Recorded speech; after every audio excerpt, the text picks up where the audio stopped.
flu season is ramping up early. The CDC says 60% of the country has some level of flu activity, and that's unusually high for this time of year. The Army's top germ lab was abruptly shut down. Tonight, the CDC trying to extinguish the health emergency linked to e-cigarettes until it figures out why so many people are getting serious lung injury. This year, even before peak season, 30 states are reporting a higher number of flu cases than at the same point last year or even for the last 10 years. In historic Frederick, Maryland, are the biological warfare laboratories. Volunteers were a picked group to expose a person to a biological aerosol. 大家好, I'm Nathan Rich, aka 火锅大王. You know, there's been a lot of conspiracy theories going around about this COVID-19 outbreak. Some of them have to do with the military games that took place in Wuhan in October of 2019. And some other ones have to do with vaping in America. And one that may seem even more far-fetched has to do with a medical research laboratory that was closed down in America in August. But how could a military medical research center being closed down in August have anything to do with an outbreak? I mean, it's not like there was an outbreak of a mystery respiratory illness that was causing pneumonia immediately in the vicinity of that facility right before they closed it down or anything. No, there wasn't one. There were two.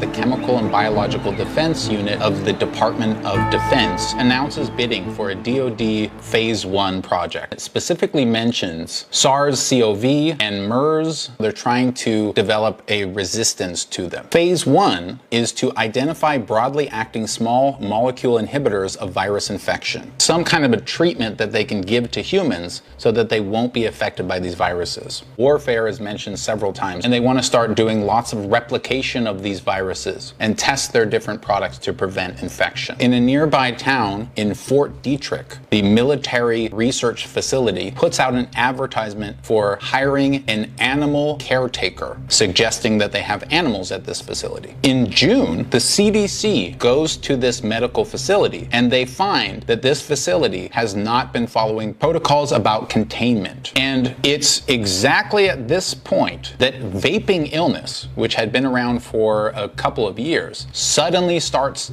the first and only enormous boom in cases. Now, why are we even talking about vaping illness? It's interesting for two reasons. The only enormous spike it has ever had in cases happens to go along with this entire timeline. And its symptoms are literally almost exactly the same as COVID-19. Even the lung CT scans, which are very strange, are strange in the exact same way as they are strange in COVID-19. They have a sort of a ground glass appearance inside of the lungs. It also causes pneumonia, fever, and so that's why this has come into this timeline. Since 2014, elderly people did not need to tell their doctors if they had pneumonia to get a certain kind of vaccination. But on this day, the CDC changes that and says now if you want that vaccination, you have to first tell your doctor that you have symptoms, and then they will give it to you. And we do know that the CDC monitors healthcare visits from patients. They have a very advanced system that tracks keywords, symptoms, all kinds of stuff. And here on July 1st, the Department of Defense just cancels that request for bidding. And they give no explanation as to why that happened.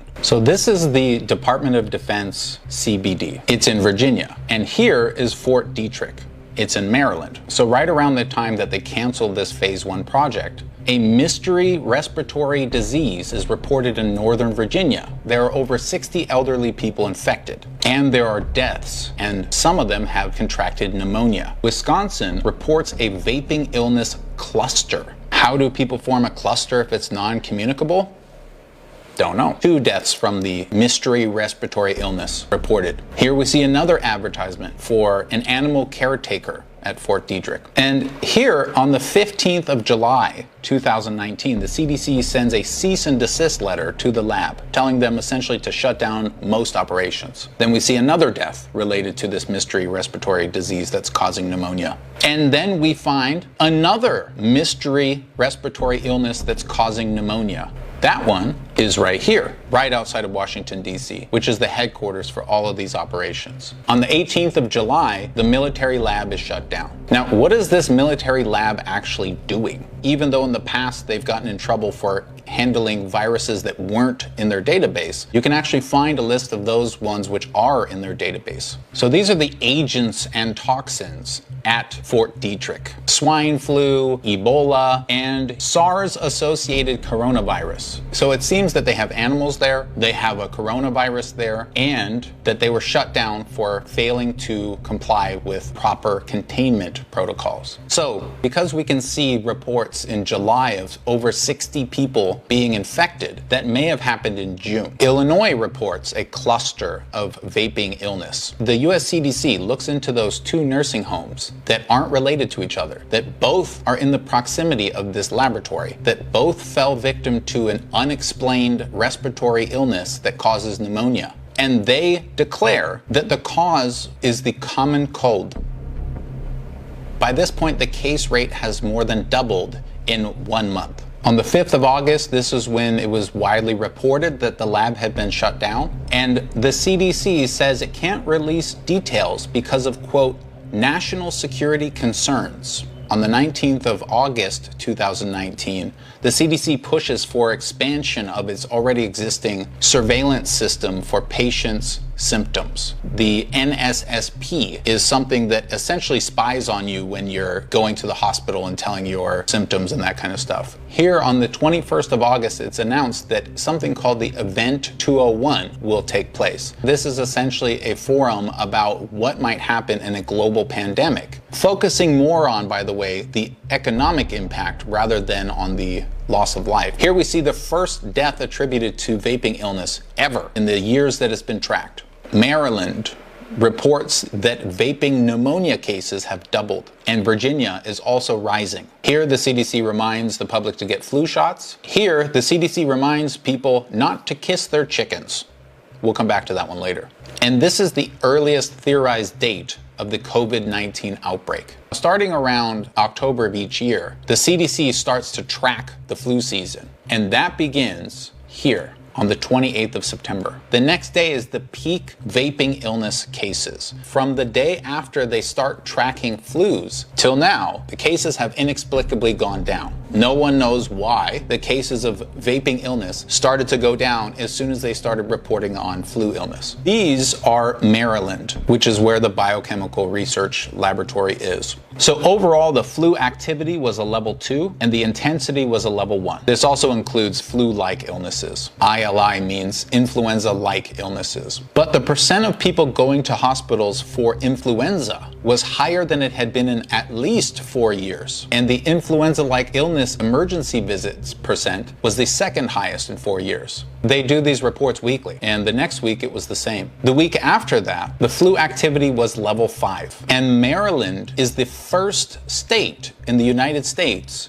with widespread flu activity. And this is more unusual than it seems, because if we look at prior years, we can see something interesting. So this was the week before the first case was identified in China, but this is 2015. And you can see that Maryland is low activity. And this is the same week from 2016. Maryland is very low. And this is the same week from 2017. There's a lot more activity going on, but Maryland is very low. And this is the same week from 2018. There's some activity, but Maryland is very low. This is the actual week before the virus was first noticed in China, and Maryland is high activity, as well as, by the way, Virginia. In all these years, Virginia and Maryland did not have high activity at this time, but 2019, they both did. Then the Wuhan Military Games event begins. And at the same time, Event 201 in NYC happens. The next week, activity goes down a bit in America,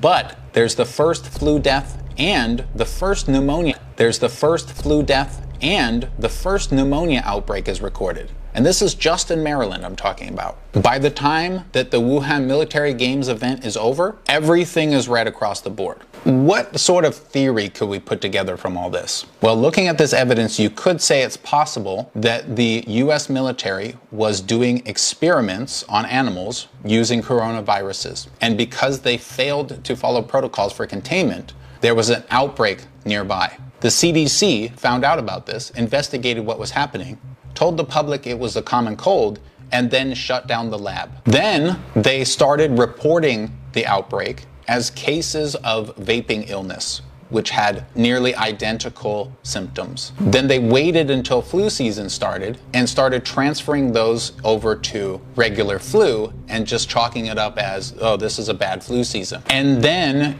either intentionally or accidentally, somebody who went to Wuhan was infected and spread that virus to Wuhan.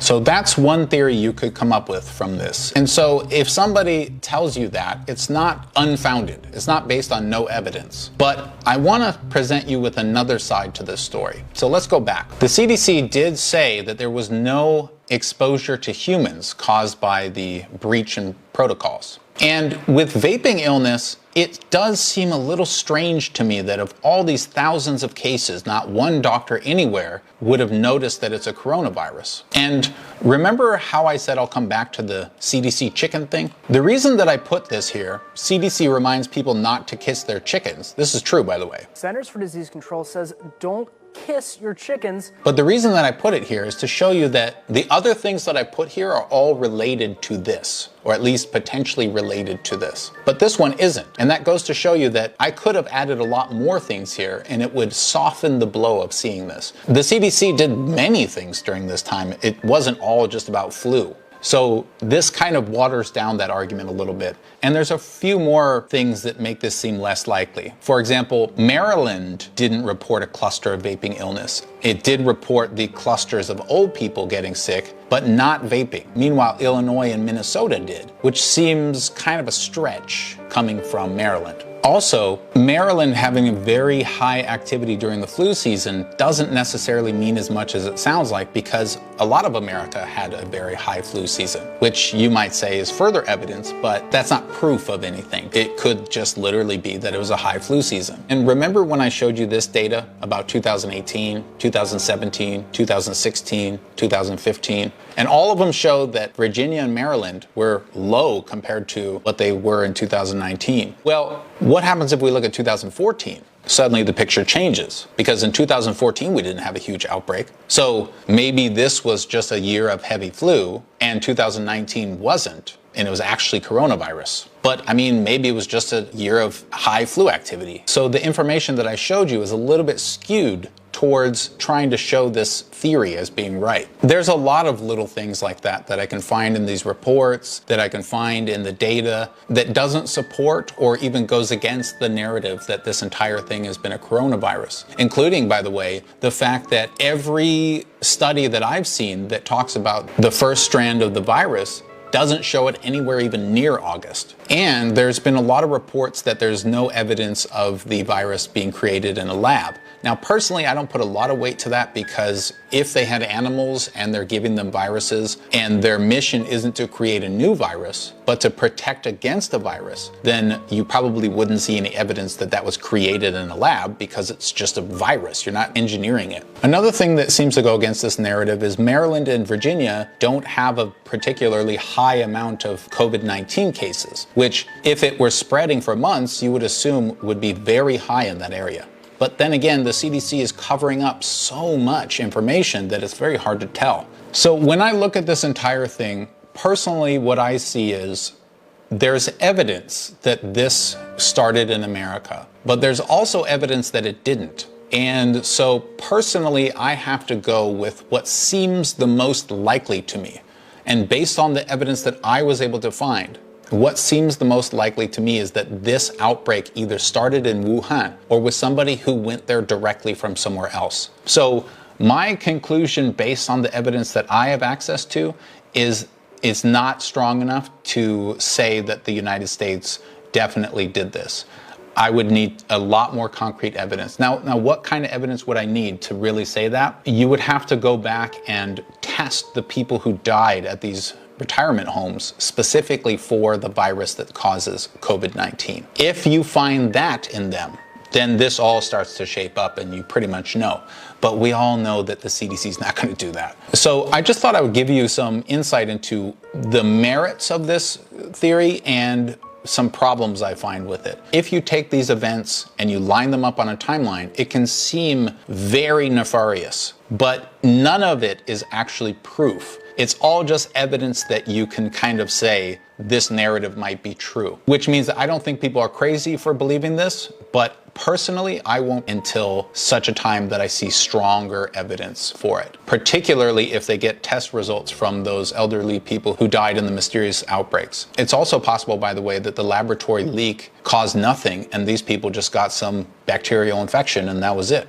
It's also possible that the lab did cause a leak and it has nothing to do with COVID-19 and these people died and it was covered up and it's totally unrelated. There's many possibilities, and the fact is we need to form conclusions based on facts. And the facts that I see tell me that this is very interesting, it's a fascinating idea, the evidence isn't strong enough. And so to me it seems like this outbreak either started in Hubei or it started with someone who came to Hubei, but we would really need to find evidence for that, and so the search continues. The vaping thing does seem quite a bit strange, that it was spiking and then just suddenly went down and there's no explanation for it and no one knows what causes it, and it happens to align with all of this.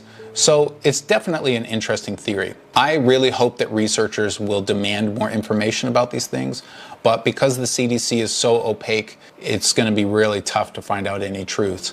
Another major thing that goes against this narrative is if there's been an outbreak of COVID-19 in America since August, it really seems like some doctor somewhere would have noticed this. But a crazy thing about this vaping illness is it's so similar to COVID-19. It even has the situation where you will treat somebody with antibiotics and they'll seem to be getting better and then come back and their pneumonia is even worse, which is almost exactly the definition for pneumonia of an unknown cause.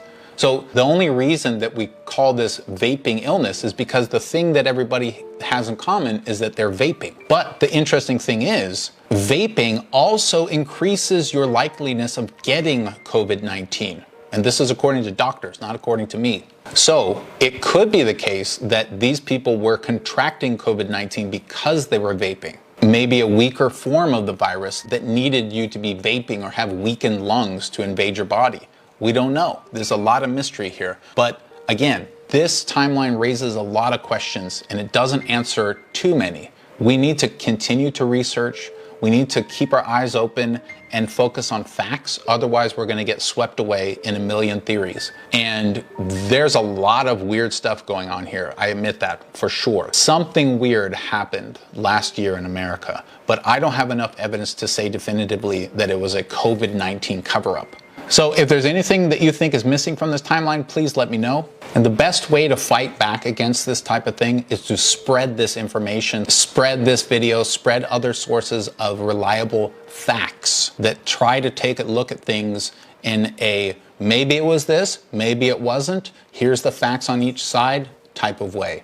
Because we really need to continue this concept of fact-based knowledge. And just remember that wherever it came from, what matters most now is helping countries that really need us the most.